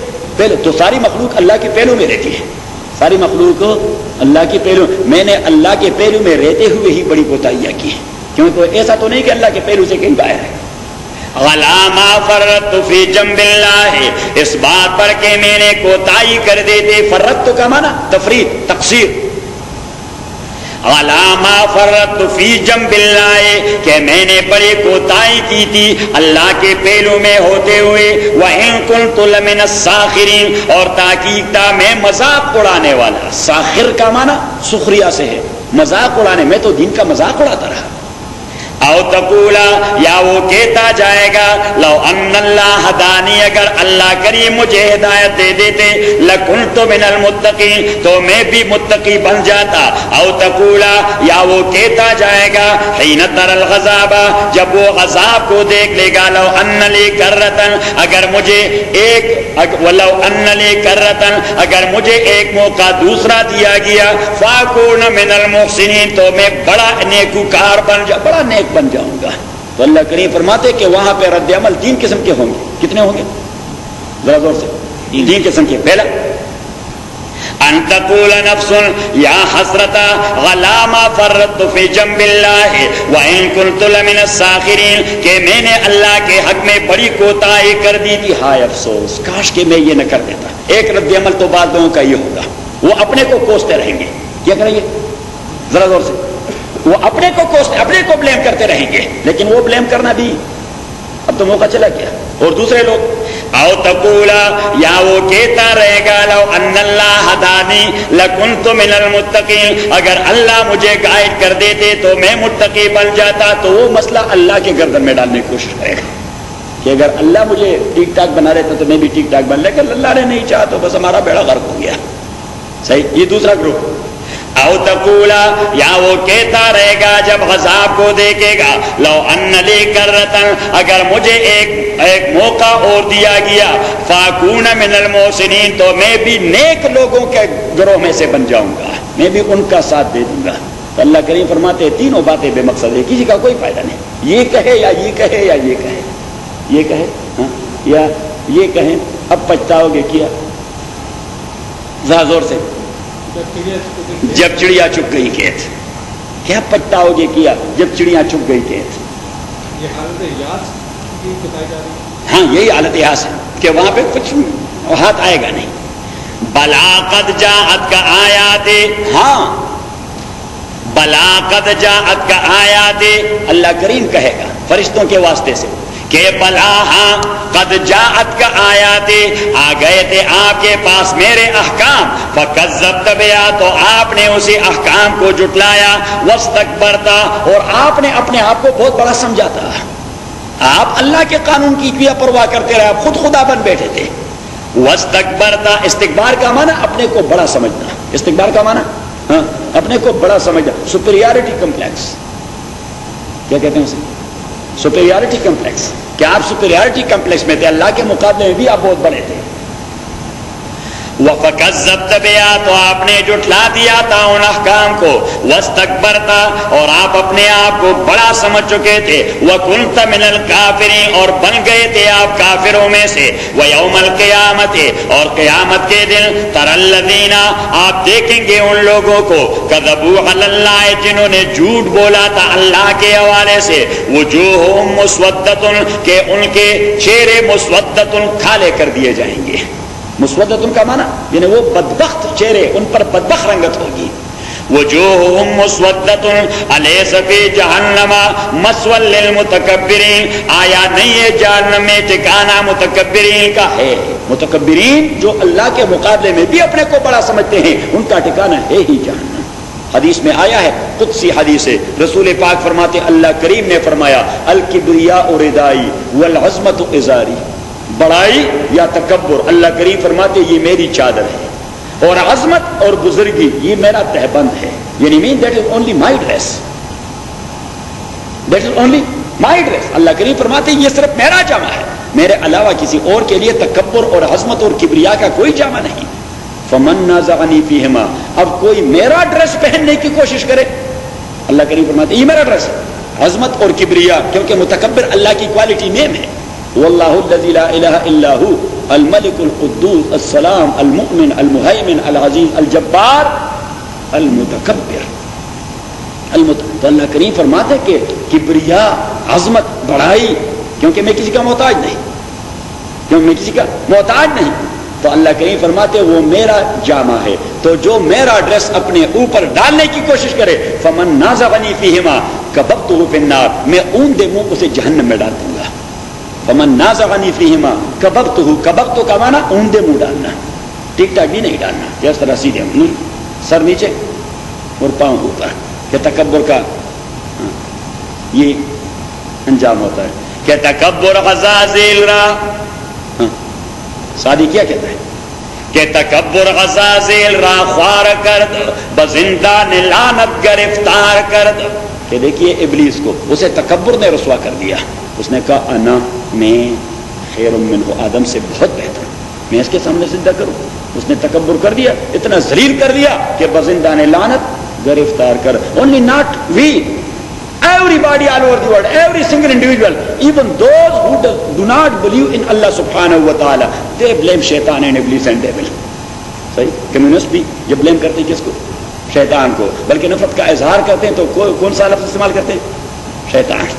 صحیح، بزندان لعنت گر تکبر عزازیل را خوار کرد بزندان لعنت گرفتار کر۔ اور حدیث میں نبی کریم صلی اللہ علیہ وسلم نے فرمایا یحشر المتکبرون من قبورهم یوم القیامت کامثال الزر، اور کما قال علیہ الصلوۃ والسلام یحشر المتکبرون من قبورهم یوم القیامت کامثال الزر، قیامت کے دن جب لوگوں کو قبروں سے اٹھایا جائے گا تو متکبرین کو یہ سرخ چمنٹیوں کے شکل میں اٹھایا جائے گا، تاکہ لوگوں کے پاؤں تلے وہ رونتے جائیں، چلتے جائیں، لوگوں کے پاؤں کے نیچے آتے جائیں تاکہ تکبر کا ٹیسٹ معلوم ہو جائے۔ تو میرے خیال میں اکاؤنٹیبلٹی سے پہلے ان کا بیڑا غرق ہو جائے گا۔ اللہ بچائے رکھے، اللہ تعالیٰ عاجزی دے دے۔ حدیث میں نبی کریم صلی اللہ علیہ وسلم نے فرمایا من تواضع رفعہ اللہ، جس نے عاجزی کی اللہ کریم نے اسے اونچا کر دیا، ومن تکبر وضعہ اللہ، اور جس نے تکبر کر دیا اللہ نے ذلیل کر دیا۔ قد جاءتك آیاتی فکذبت بها واستکبرت وکنت من الکافرین ویوم القیامہ، اور قیامت کے دن تر الذین کذبوا علی اللہ، آپ دیکھیں گے ان لوگوں کو جنہوں نے جھوٹ بولا تھا اللہ کے متعلق۔ تو جھوٹ بولا تھا یا جھوٹ کیا تھا، یعنی ہر وہ عمل جو اللہ کے حکم کے مخالف ہے، اٹ مینس کہ ہم اللہ کو جھٹلانے کی کوشش کر رہے ہیں، اٹ مینس کہ ہم اللہ کو جھٹلانے کی، جو اس کے حکم کو نہیں فالو کر رہے ہیں۔ وجوہہم مسودۃ، ان کے چہرے مسودۃ کالے کر دیے جائیں گے۔ الیس فی جہنم مثوی للمتکبرین، آیا نہیں ہے جہنم میں ٹھکانہ متکبرین کا ہے۔ وَيُنَجِّ اللَّهُ الَّذِينَ، اور نجات دے دے گا اللہ تعالیٰ ان لوگوں کو اتقوا جو متقی بن چکے تھے، بمفازتہم، ان کی مفازہ یہ مصدر میمی ہے کامیابی سے، مفازہ کا معنی کامیابی۔ وَيُنَجِّ اللَّهُ الَّذِينَ، اور کامیاب کروا دیں گے اللہ تعالیٰ ان لوگوں کو جو تقوی اختیار کر چکے ہیں، بمفازتہم، ان کی کامیابی کے ذریعے۔ لا یمسہم السوء، ان کو کوئی تکلیف نہیں پہنچے گی۔ ولا هم يحزنون، لا یمسہم السوء اس کا تعلق ہے بدن سے، ولا يحزنون اس کا تعلق ہے روح سے۔ اس کا تعلق اللہ کریم فرماتے ہیں نہ انہیں کوئی بدنی تکلیف ہوگی نہ کوئی روحی تکلیف ہوگی۔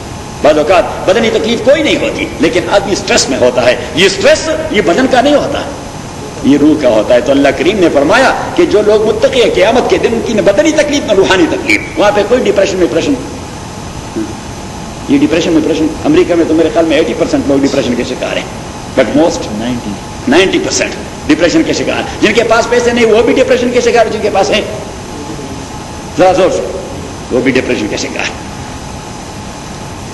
لا یمسہم السوء، لا یمسہم السوء، انہیں تکلیف نہیں پہنچے گی بدنی اعتبار سے۔ ولا هم یحزنون، اور نہ وہ ڈپریشن کے شکار ہوں گے روحانی اعتبار سے۔ اللہ خالق کل، اب یہ لوگ جن کے پاس پیسے ہیں وہ کیوں؟ میں کل ایک حدیث دیکھ رہا تھا، حضور علیہ الصلوۃ والسلام نے فرمایا کہ دنیا ایسی چیز ہے جو اللہ دوست کو بھی دیتا ہے اور دشمن کو بھی دیتا ہے۔ دنیا ایسی چیز ہے جو اللہ دوست کو بھی دیتا ہے اور دشمن کو بھی دیتا ہے، اور دوست کو بھی نہیں دیتا اور دشمن کو بھی نہیں دیتا۔ حضور علیہ الصلوۃ والسلام نے فرمایا کہ دنیا ایک ایسی چیز ہے جو اللہ دوست کو بھی دیتا ہے، دشمن کو بھی دیتا ہے، اور دوست کو بھی نہیں دیتا اور دشمن کو بھی نہیں دیتا، لیکن دین ایسی چیز ہے جو اللہ کریم صرف اپنے دوست کو دے دیتا ہے۔ حضور علیہ الصلوۃ والسلام نے فرمایا کہ دین ایسی چیز ہے جو اللہ کریم کبھی دشمن کو نہیں دے گا، وہ دوست کو۔ اب دین کے اساس پر اطمینان نصیب ہوتی ہے اور دنیا کے اساس پر کبھی اطمینان نصیب نہیں ہوتی۔ کیا ہوتی؟ علامہ نے، وہ ہمارے حسن پرویز صاحب کے علامہ نے کہہ دیا، ان کی گرائی ہیں، تو اس نے کہہ دیا کہ نہ دنیا سے نہ دولت سے لگر آباد کرنے سے تسلی دل کو ہوتی ہے خدا کو یاد کرنے سے۔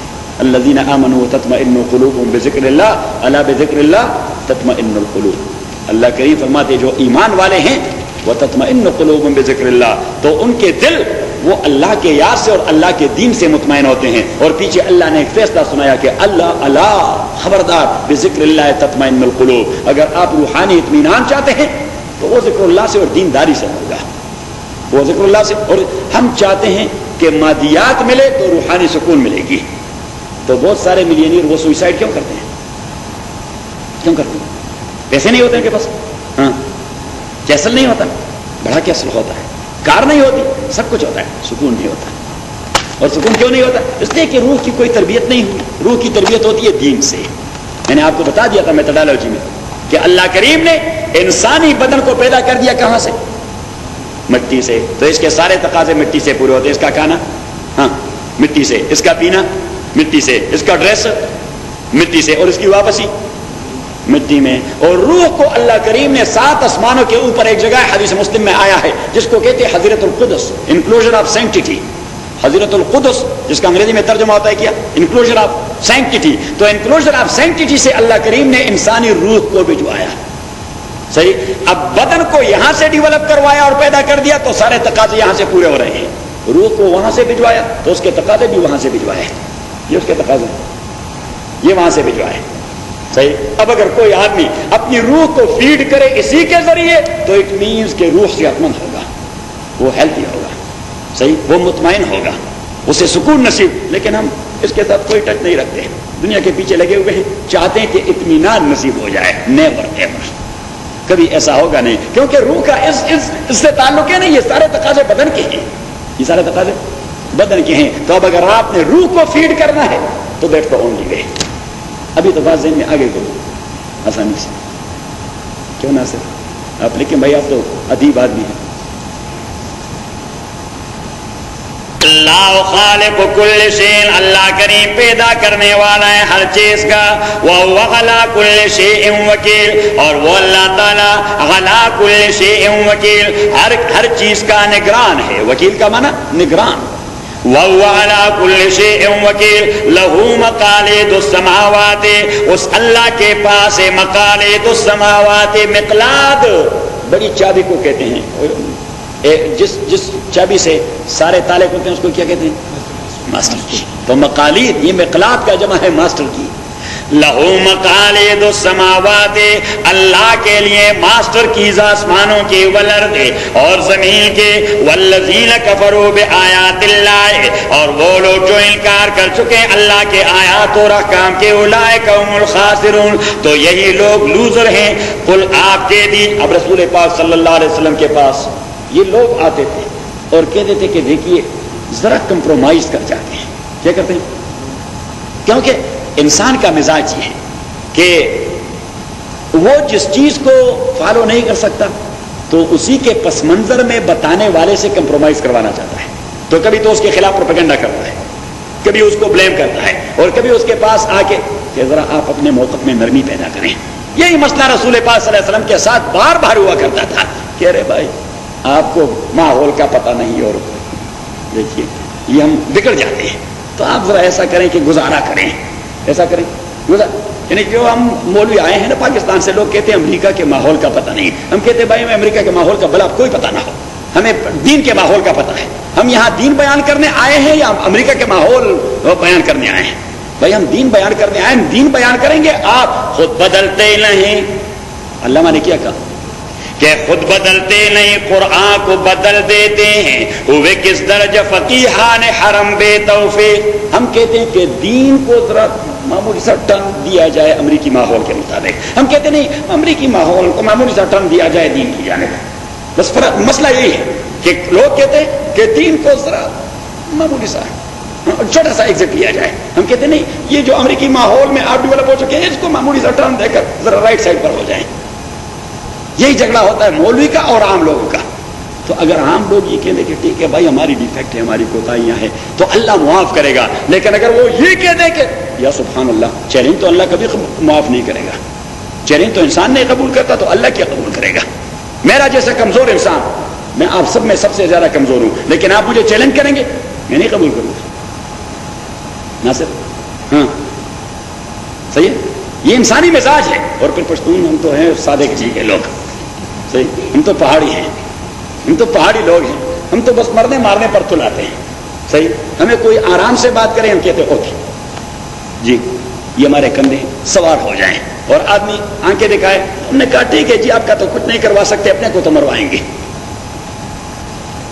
صحیح, تو وہ پٹھان جو ہے نا وہ تو بدبخت ایسا کرتا ہے کہ اس کی پگڑیاں ہوتی ہیں. انگریز آئے تو ہم پشتونوں نے جو اپنی پگڑیاں تھیں, یہ تھی پشتونوں کی پگڑیاں. صحیح, یہ شملہ ہوتا تو اس کو اس طرح کر دیا. صحیح, اور بڑی بڑی داڑیاں ہوتی ہیں اور اس کو اس طرح دڑام سے. اور رشیا والے آئے تو پھر ہم نے, کیونکہ ہم تو پاکستانی لوگ ہیں, ہم تو صرف یہ ایک بات جانتے ہیں, اس کے علاوہ اور کوئی کام جانتے ہی نہیں.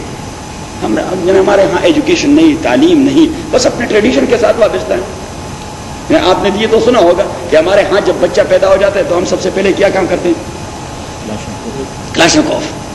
صحیح, یہی بچہ پیدا ہو گیا یہاں دڑام, ہمیں جانا ہے مبارکباد دینے کلاشنکوف سجادہ. ایک بچے کے پیدائش پر ہزاروں فائر ہو جاتے ہیں. کیا یہ خوشی کی فائر نہیں ہوتی, یہ اس بچے کو میسج دیا جاتا ہے کہ بھائی بدبختی سے آپ ایسے گھر میں آ گئے کہ اللہ رحم فرمائے، صحیح، یا مریں گے یا مروائیں گے بس، ہاں؟ کہ بس واسطہ اسی چیز سے یہی چیز اٹھا کے پھرتے رہو گے اور کچھ کام ہے ہی نہیں، روٹی نہیں ہوگی گھر میں لیکن کلاشن کوپ اٹھا کے پھر ہمارے ہاں کوئی اس کی فکر نہیں کرتا کہ بھائی بچے کی شادی کرنی ہے، وہ کہتے ہیں بچے کے لیے کلاشن کوپ لینا ہے، کیا لینا ہے؟ کلاشن کوپ، کیونکہ یہ ہمارے ذہن میں ہے کہ بھائی چیلنج نہیں قبول کرنا ہے، تو چیلنج انسانی ذہن نہیں قبول کرنا، جو آدمی نیچرل ماحول میں ڈیولپ ہو جائے. اب آپ لوگ تو سویلائز ہو گئے، بڑے بڑے شہروں میں رہ رہے ہیں، اب بھی آپ کے ہاں سندھ میں بھی، ان کے ہاں پنجاب میں بھی جو دیہاتی لوگ ہیں وہ چیلنج قبول کرتے ہیں، وہ چیلنج نہیں قبول کرتے کہ وہ کہتے بھائی میں نے مزدوری کرنی ہے، آدمی کو مروا دے، یہاں سے جا کر کسی اور دوسری جگہ پہ بسیرا کر لیں گے. صحیح. اب شہری آدمی وہ تو بنگلہ بنا چکا ہے، کار ہے، بزنس ہے، جاب ہے، بچے کالج میں پڑھ رہے ہیں، صحیح، اس کو تو لوگ جو کچھ بھی کہے وہ برداشت کر جاتا ہے کہ بھائی ان سارے مزوں کو میں کیوں داؤ پر لگا دوں، ان ساری چیزوں کو کیوں داؤ پر لگا دوں، تو وہ برداشت کر جاتا ہے. دیہاتی آدمی نہیں برداشت کرتا، دیہاتی آدمی نہیں. اب اللہ کریم کیسے برداشت کرے گا؟ تو رسول پاک صلی اللہ علیہ وسلم کے پاس لوگ آتے تھے یہ بات دیگرے کہ جی ذرا ایسا اگر ہو جائے، اگر ایسا ہو جائے آپ ذرا اس بات کو نہ کریں، یہ بات جی ماحول کا تقاضا نہیں، یہ بات نہ کرو، فلاں فلاں. اللہ کریم نے کیا فرمایا؟ آپ ذرا جائیں سورہ بنی اسرائیل 73 90.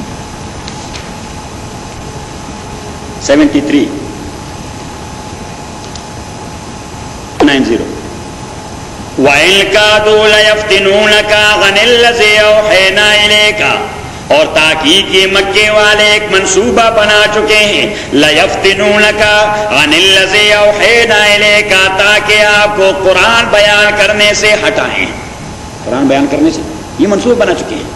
لِتَفْتَرِيَ عَلَيْنَا غَيْرَهُ، تاکہ آپ ہمارے حوالے وہ باتیں کریں جو ہم نے نہیں کہی، جو ہمارے دین میں نہیں. وہ آپ سے یہ چاہتے ہیں کہ ہماری مرضی کے مطابق دین بیان کرو. وَإِذًا لَاتَّخَذُوكَ خَلِيلًا، اور پھر وہ آپ کو دوست بنائیں گے.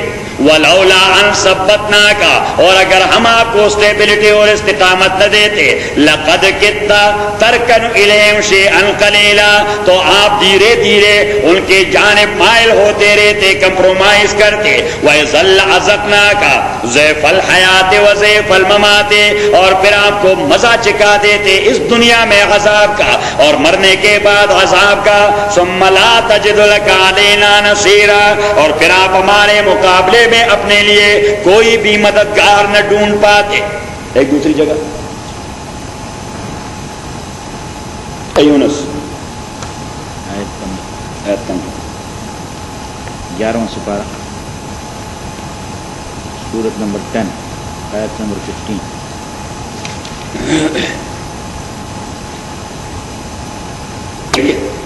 پیج نمبر اوپر کوئی ہے؟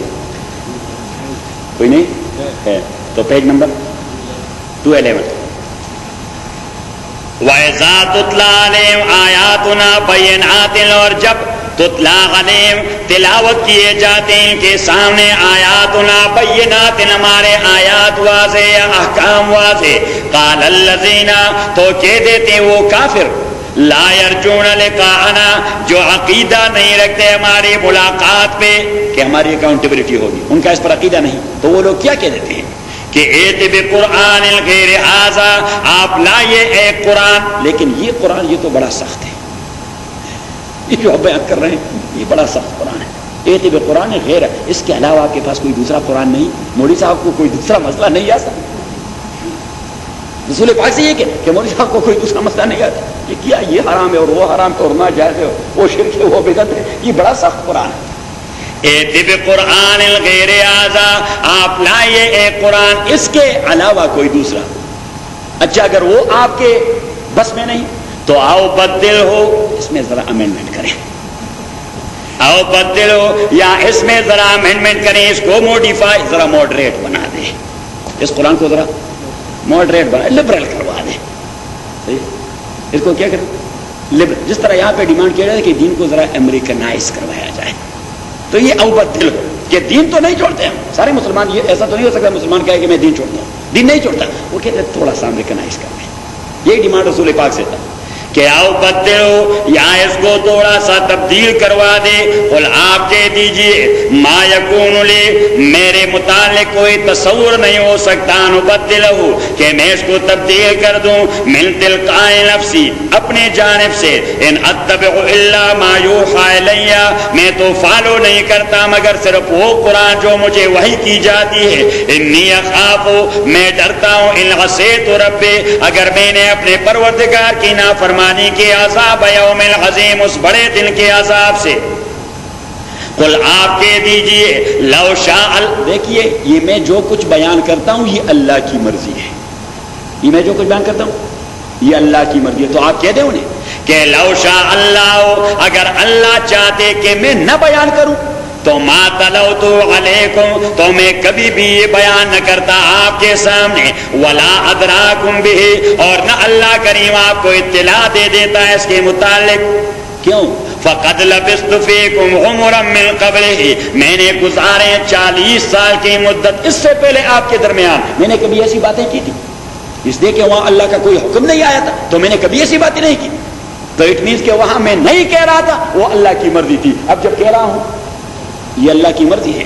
فقد لبثت فیکم عمرا من قبلہ افلا تعقلون تو آپ لوگ کیوں عقل نہیں کرتے. فمن اظلم ممن افترى علی اللہ کذبا اب جب نبی کریم سے اللہ کریم نے واضح کروایا یہ بات واضح کروائی تو اسے کہہ دیا کہ اب کہہ دیں نہیں کہ فمن اظلم کون زیادہ ظالم ہوگا ممن اس شخص سے افترى علی اللہ کذبا جو بنا دے اللہ کی ذات پر جھوٹ او کذب بآیات.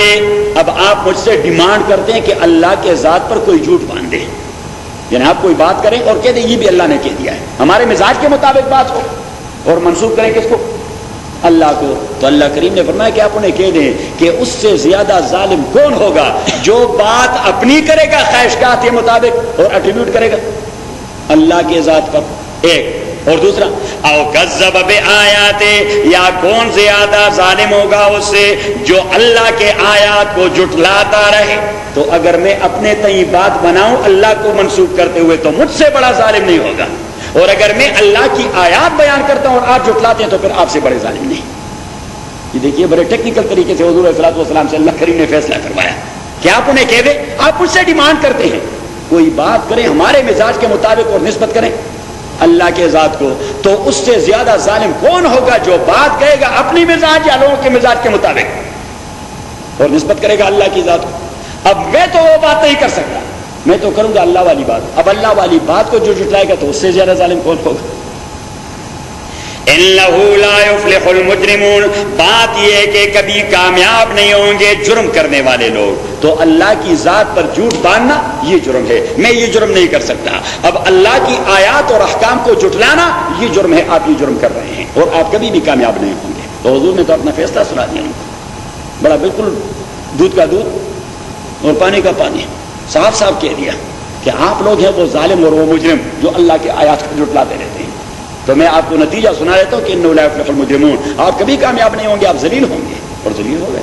حضور علیہ الصلوۃ والسلام کے جانے کی دیر تھی جب مدینہ چلے گئے تو بس تو ہر سال پھر وہ ذلیل ہوتے رہے.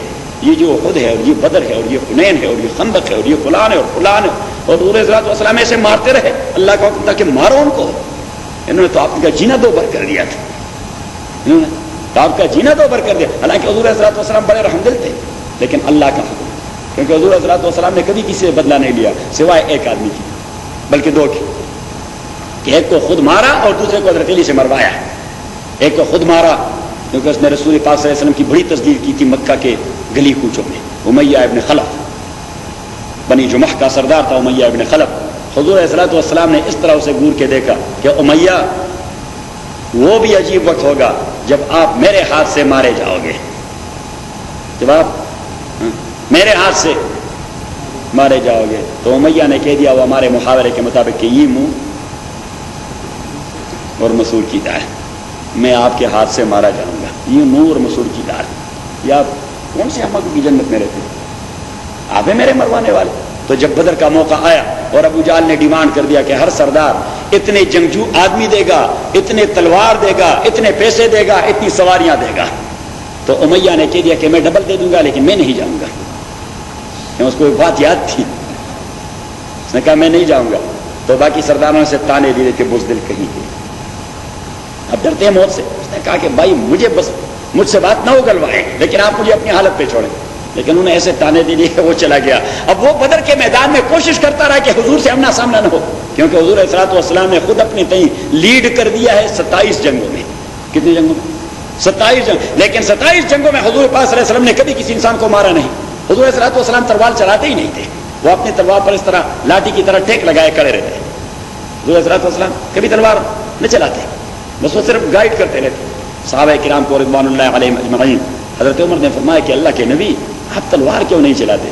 تو حضور علیہ الصلوۃ والسلام نے فرمایا کہ اللہ کو نفرت ہوتی ہے اس شخص سے جو پیغمبر کو شہید کر دے یا وہ پیغمبر کے ہاتھ سے قتل ہو جائے. تو میں پھر بھی نہیں چاہتا کہ کوئی انسان اتنا مبعوث ٹھہرے اللہ کی نظر میں. میرے ہاتھ سے قتل ہو جائے گا اس کا تو بیڑا غرق ہے, ویسے بھی جہنم میں جائے گا لیکن وہ تو بڑا مبعوث ٹھہرے گا اللہ کے ہاں.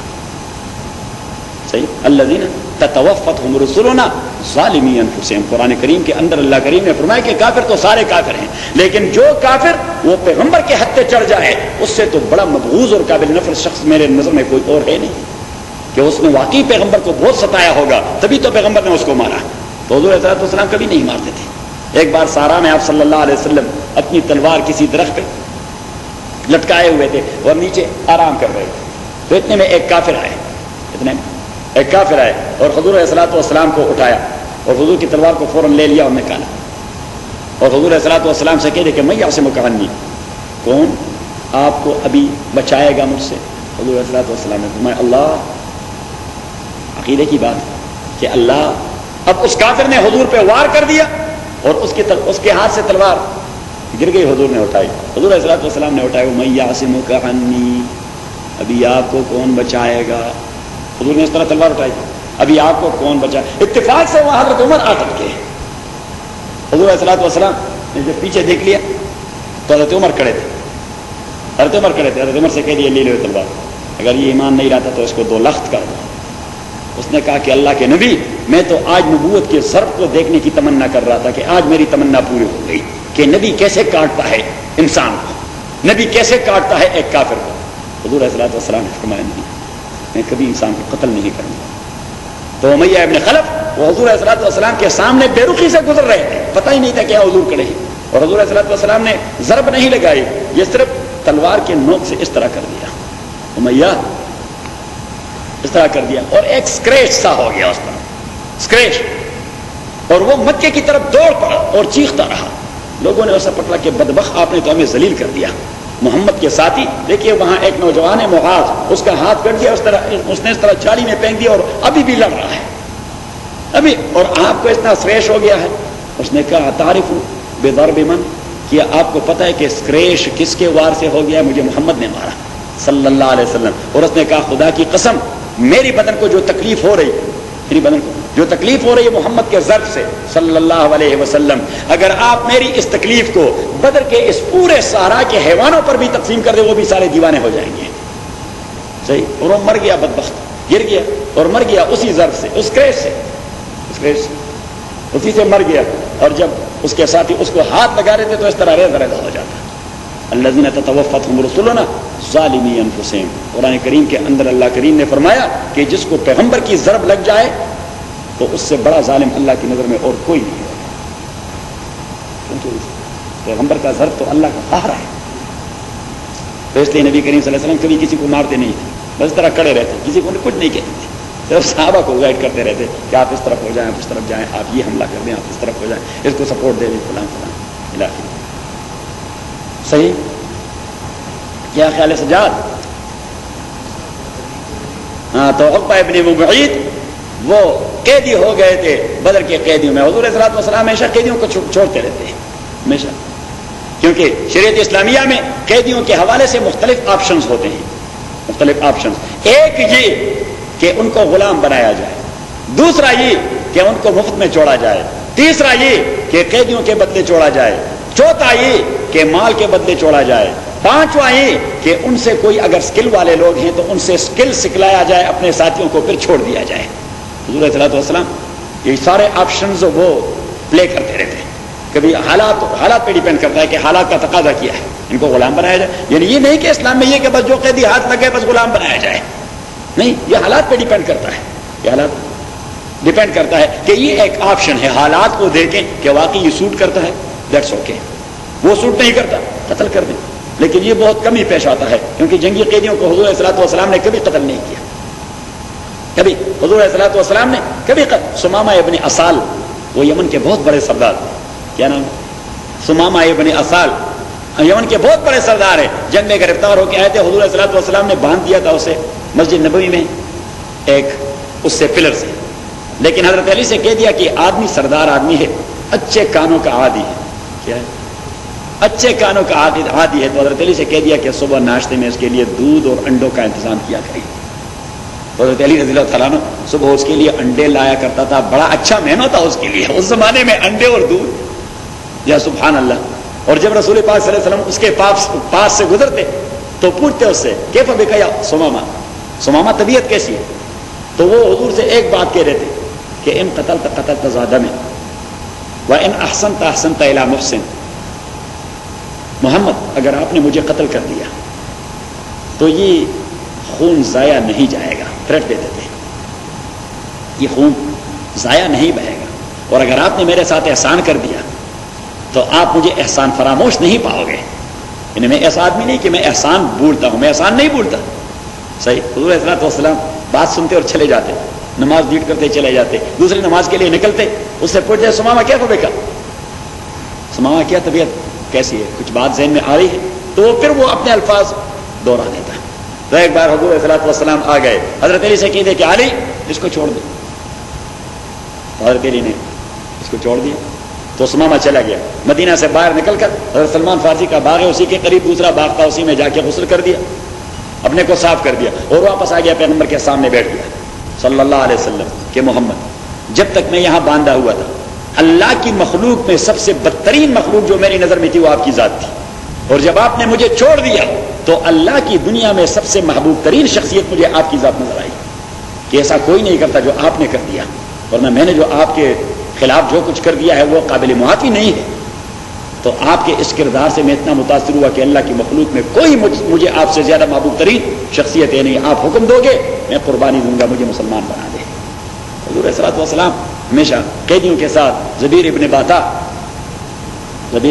باتا یہودیوں کا سردار ہے بنو قریظہ کا، جب وہ گرفتار ہو کے آئے خندق کے بعد، بنو قریظہ کی جو جنگ ہوئی اسی میں گرفتار ہو کے لائے گئے زبیر ابن باتا. تو حضور صلی اللہ علیہ وسلم نے حضرت اسعد ابن زرارہ رضی اللہ تعالیٰ صحابی ہیں، اسعد ابن زرارہ، اور آپ کو تو معلوم ہے کہ مدینہ میں دو قبیلے تھے بڑے، اوس اور خزرج. تو اوس اور خزرج کی آپس میں تو بڑی جنگیں ہوئی تھی، ہزاروں لوگ سینکڑوں لوگ مرے گئے تھے اس میں. تو اسعد ابن زرارہ نے ایک بار حضور سے کہہ دیا تھا کہ ایک بار جو ہمارے جاہلیت کے زمانے کی جنگوں میں میں اپنے دشمنوں کے ہتھے چڑھ گیا تھا، وہ زبیر ابن باتا ہے یہودی بنو قریظہ، میں اس کے گھر کے قریب تھا، اس نے مجھے اپنے گھر کے اندر چھپا دیا تھا تو میں بچ گیا. اپنے گھر کے اندر چھپایا تو میں بچ گیا. اب جب زبیر ابن باتا جنگی قیدیوں میں آئے تو حضور علیہ الصلوۃ والسلام نے پوچھا اے نا اسعد، اسد کہاں ہے؟ تو لوگوں نے کہہ دیا تجھے گھر میں. حضور علیہ الصلوۃ والسلام فرمایا اسد کو بلائیں. تو ایک صحابی دوڑ کے گیا کہ بھائی حضور آپ کو بلا رہے ہیں. تو اسد بن زرارہ رضی اللہ تعالیٰ دوڑ کے آئے. حضور علیہ الصلوۃ والسلام نے ادھر اسے کہہ دیا کہ آپ کو پتا ہے کہ ان لوگوں کے متعلق کیا فیصلہ ہوا ہے ان کی اپنی آربیٹریشن پر، کیونکہ انہوں نے آربیٹریٹر مقرر کر دیا ہے. حضرت سعد بن معاذ رضی اللہ تعالیٰ عنہ، سعد بن معاذ وہ بنو قریظہ کا بڑا دوست تھا زمانے جاہلیت میں. تو جب یہ پکڑے گئے، یہ جنگ کرتے گئے اور حضور کو گالیاں دی اور بہت سارا اسلحہ جمع کر دیا تھا، مدینے کے اسٹیٹ کے خلاف بغاوت کی تھی. تو حضور علیہ الصلوۃ والسلام جب انہوں نے سرنڈر کرنا چاہا، انہوں نے کہا جی ہم بات کرنا چاہتے ہیں. حضور نے فرمایا کہ آپ کو کون قبول ہے وہ بات کرے. تو انہوں نے کہا جی سعد بن معاذ. تو سعد بن معاذ غزوہ خندق میں رضی اللہ تعالیٰ عنہ تو زخمی ہو گئے اور اس کی بلیڈنگ نہیں رک رہی تھی، تو بڑے کمزور تھے. حضور نے پیغام بھجوایا تو وہ ایک گدھے پہ سوار ہو کر حضور کے پاس آئے. حضور علیہ السلام نے کہا کہ سعد ہم نے آپ کو تکلیف دے دی، لیکن وہ لوگ آپ کو آربیٹریٹر مقرر کر چکے کہ آپ نے فیصلہ دینا ہے اور فیصلہ قبول ہوگا. تو سعد نے کہا جب اللہ کے دین کا تقاضا ہے میں جاؤں گا اس حالت میں. تو چلے گئے بنو قریظہ کے زون میں اور ان سے کہہ دیا کہ میرا فیصلہ قبول ہوگا. میں نے کہا ہاں قبول ہوگا. تو سعد بن معاذ رضی اللہ تعالیٰ نے حضور کو فیصلہ سنا دیا کہ جی ان کے بچوں کو اور ان کی عورتوں کو غلام اور کنیز بنا دیا جائے، اور ان کے جو فائٹرز ہیں جنہوں نے بغاوت کی ان کو قتل کر دیا جائے، بیکاز انہوں نے تو ہائی ٹریزن کر دیا ہے، وہ تو ٹریٹر ہیں. تو ٹریٹر کے لیے تو کم از کم سزا کیا ہوتی ہے؟ قتل. All over the world, even ہر دنیا میں یہی، یعنی ہائی ٹریزن کی اور کوئی سزا ہے ہی نہیں کہ اس کو قتل کر دیا جائے. اس نے کہا کہ ان فائٹرز کو قتل کر دیا جائے. تو فائٹرز میں زبیر ابن باتا بھی تھے. اسد بن زرارہ رضی اللہ تعالیٰ جب آئے تو حضور نے کہا کہ اسد ادھر آئے. اب باقی ساروں کو تو فیصلہ کا پتہ تھا. حضور علیہ السلام نے سنا دیا کہ سعد بن معاذ نے یہ فیصلہ کر دیا آپ لوگوں کے متعلق، آپ فائٹرز کو ہم قتل کر دیں گے اور آپ کے بچے اور آپ کی خواتین ہمارے ہاں غلام اور کنیز بن جائیں گی. صحیح. اب زبیر ابن باتا بھی ان لوگوں میں تھے جن کو اب قتل کیا جانا تھا. حضور علیہ السلام نے اسد بن زرارہ سے کہہ دیا کہ اسد یہ زبیر ابن باتا آپ ہاتھ سے پکڑیں. اس نے پکڑ دیا. اس نے کہا یہ آپ کے حوالے، جو کچھ کرنا چاہتے ہیں آپ اس کے ساتھ. صحیح. تو اسد بن زرارہ نے اسے اٹھا دیا اور اسے کہہ دیا کہ آپ چلے جائیں. حضور علیہ السلام کو اپنے ساتھیوں کی اتنی فکر ہوتی کہ یہ اس کے ساتھ احسان کر دیا تاکہ اس کے احسان کا بدلہ چکا دے. تو اسد سے کہیے کہ یہ زبیر ابن باتا اس کو اٹھائیں، جو کچھ آپ اس کے ساتھ کرنا چاہتے ہیں، چھوڑ دیتے ہیں یا قتل کرتے ہیں یا آپ کی مرضی ہے. تو اس نے کہا جی اس نے مجھے چھپا دیا تھا، چلو میں نے چھوڑ دیا. ابو عزیز ایک کافر ہے اور گرفتار ہو کے آئے تھے، جنگی قیدی ہو کے. جس انصاری کے گھر میں تھے وہ خود بیان کرتے ہیں کہ وہ انصاری میاں بیوی دونوں اپنے بچے سمیت، ان کا ایک بچہ تھا، وہ کھجور اور پانی پر گزارا کرتے اور جو کچھ ان کو آٹا ملتا یا کوئی سالن ملتا وہ میرے سامنے رکھ دیتے. کیونکہ حضور علیہ الصلوۃ والسلام کا ایک جملہ کہ استوصوا بالاسارى خیرا، جو جنگی قیدی میں جس کے حوالے کر دیتا ہوں وہ اس کو اچھا کھانا کھلائیں اور خود روکی سوکھی کھائیں. لیکن جنگی قیدی کو آپ اچھا کھانا کھلائیں. آج دنیا کہہ رہی تھی ہم نے آپ کو تہذیب سکھانی ہے. بھائی جاہلوں نے ہمیں کیا تہذیب سکھانی؟ صحیح. ان دنیا کو انسانیت کا درس دیا کس نے؟ محمد نے صلی اللہ علیہ وسلم. صحیح. اور ہم بھی کہتے ہیں کہ بھائی ان سے سیولائزیشن سیکھنی چاہیے. میر کیا سادہ ہیں بیمار ہوئے جس کے سبب.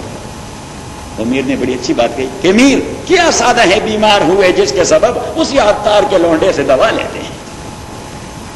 یہ لکھے ناصر.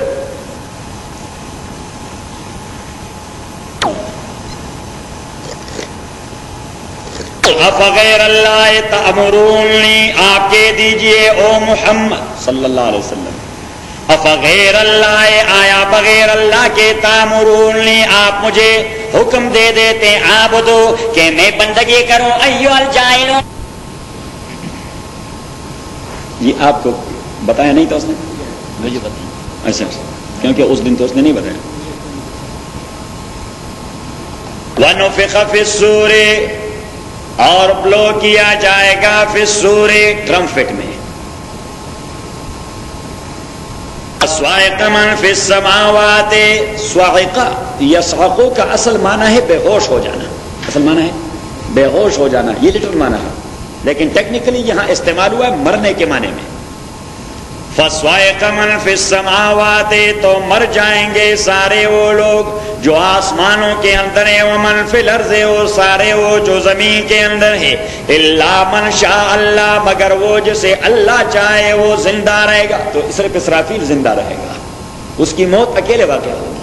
اسرافیل کی موت اکیلے واقع ہوگی، باقی سارے لوگ تو اس کے بلو سے مر جائیں گے، لیکن اسرافیل کی موت وہ اس بلو سے نہیں ہوگی، وہ آٹومیٹکلی اس کے بعد مرے گا. تو یہ الا من شاء اللہ ہے. ثم نفخ فی اخری، اور پھر بلو کیا جائے گا اسی میں دوسری بار. فاذا هم قیام، تو سڈنلی سارے لوگ قیام کھڑے رہیں گے. ینظرون، ایک دوسرے کو دیکھتے رہیں گے. واشرقت الارض، واشرقت الارض بنور رب، اور چمک اٹھے گا. اشرقت الارض، چمک اٹھنا مین ساری چیزیں کلیئر ہو جائیں گی.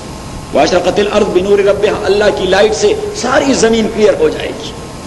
واشرقت الارض بنور ربها، اور کلیئر ہو جائے گی، چمک اٹھے گی زمین، بنور ربها، اس کے پروردگار کی لائٹ سے. مینز یہ محاورہ ہے. کیا ہے؟ کہ کوئی چیز پوشیدہ نہیں رہے گی.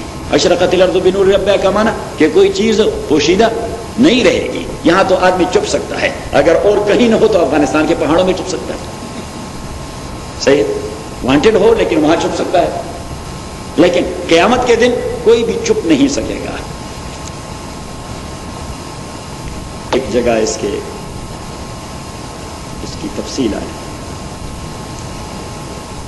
بیتوہا 16 سے نمبر 105، پیج نمبر 320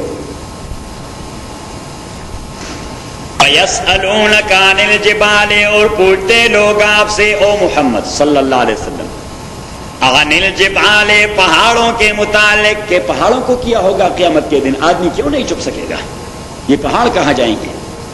فَقُلْ آپ کہہ دیجئے يَنْسِفُهَا رَبِّي نَسْفًا اڑا دے گا میرا پروردگار پہاڑوں کو مکمل طور پر، یہ سارے اڑ جائیں گے تو کیا ہو جائے گا؟